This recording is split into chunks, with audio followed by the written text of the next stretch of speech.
Los apóstoles volvieron a reunirse con Jesús y le contaron todo lo que habían hecho y enseñado. Él les dijo: venid vosotros a solas a un lugar desierto a descansar un poco. Porque eran tantos los que iban y venían que no encontraban tiempo ni para comer. Se fueron en barca a solas a un lugar desierto. Muchos los vieron marcharse y los reconocieron. Entonces, de todas las aldeas, fueron corriendo por tierra a aquel sitio y se les adelantaron. Al desembarcar, Jesús vio una multitud y se compadeció de ella, porque andaban como ovejas que no tienen pastor, y se puso a enseñarles muchas cosas. Palabra del Señor. Gloria a ti, Señor Jesús.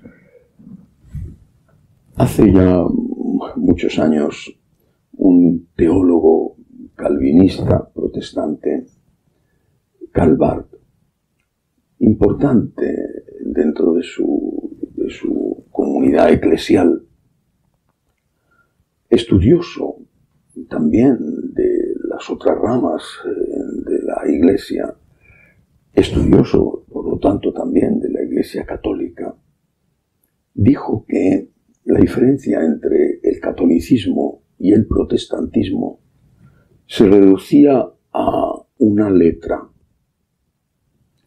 una conjunción, la conjunción copulativa y griega, decimos en español.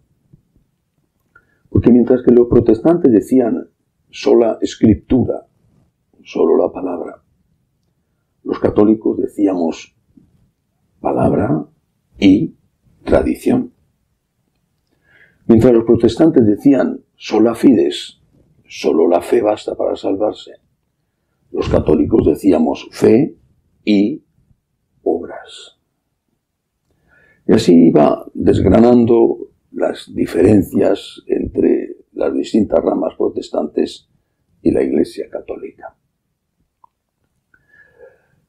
Siempre he pensado en esta afirmación, esta tesis de Karl Barth, cuando veo lo que está pasando en la Iglesia católica.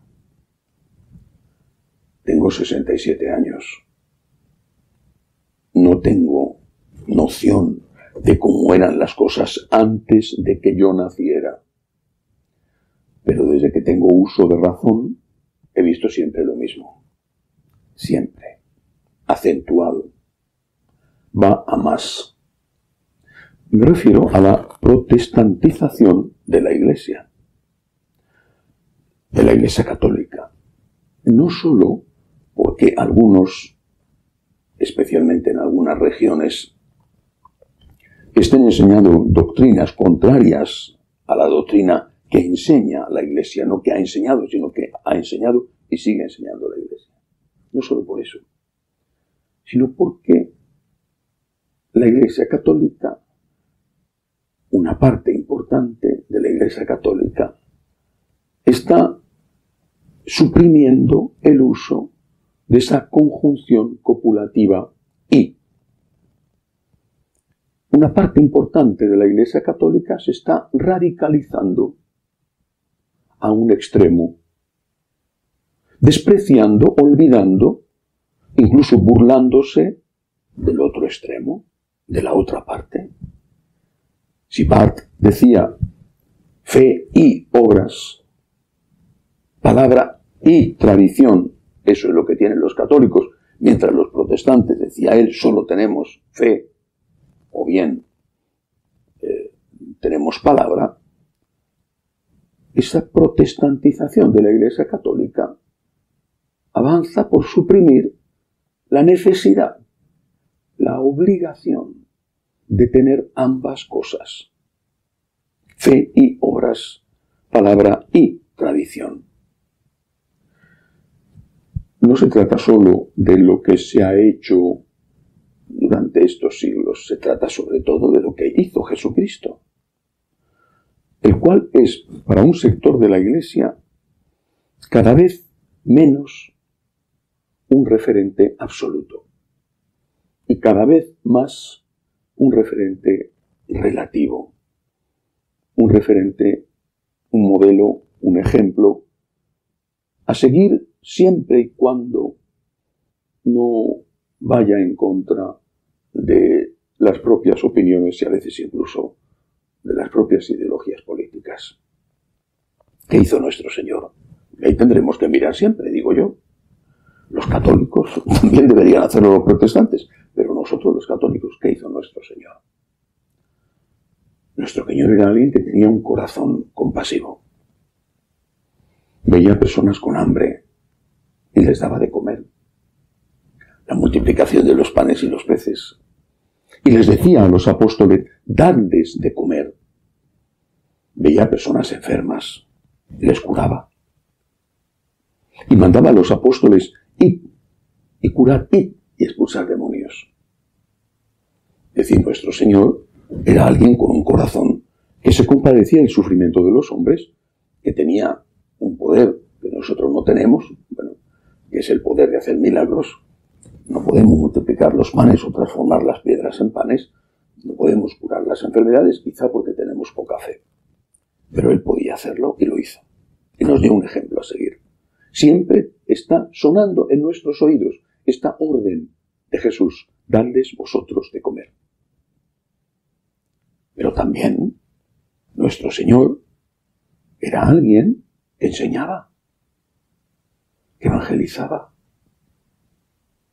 Nuestro Señor era alguien que mandaba a sus apóstoles a predicar la conversión, el perdón de los pecados.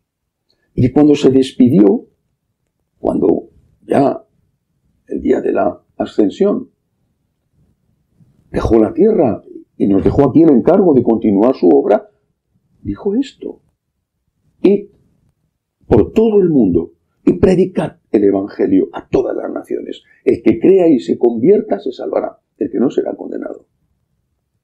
Id y bautizad en el nombre del Padre y del Hijo y del Espíritu Santo. Esto es nuestro Señor.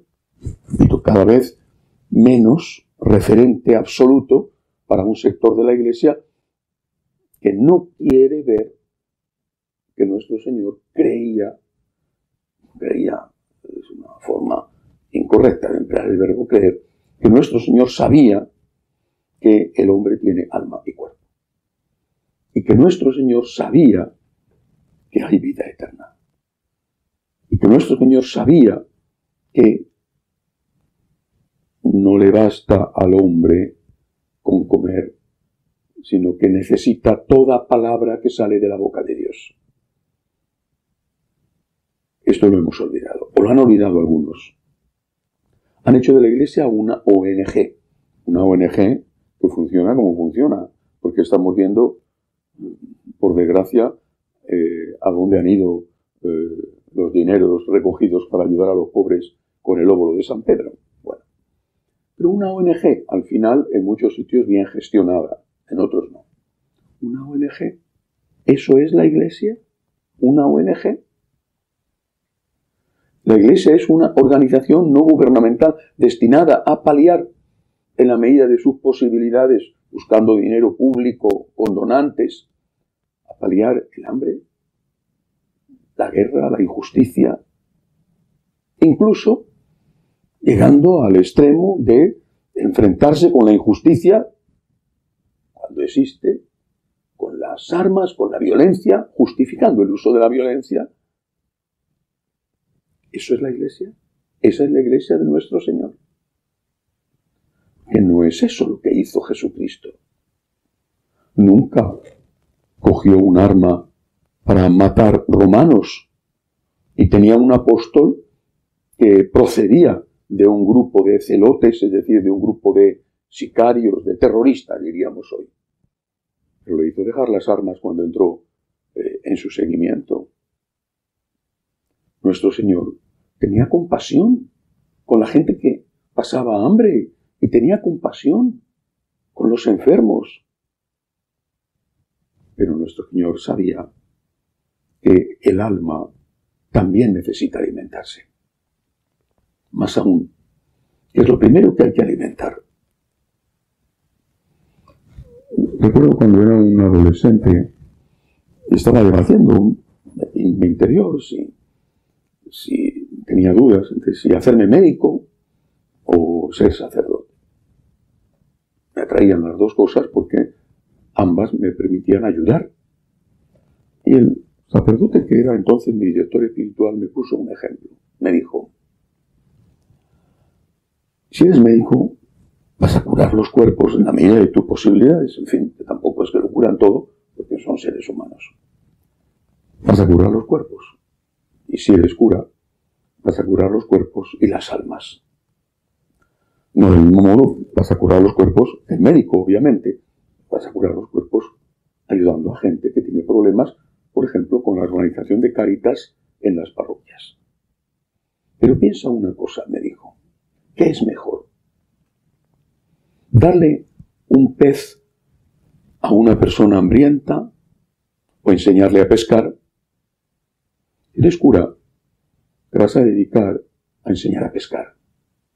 De vez en cuando darás peces también a los hambrientos. Eso es ser cura.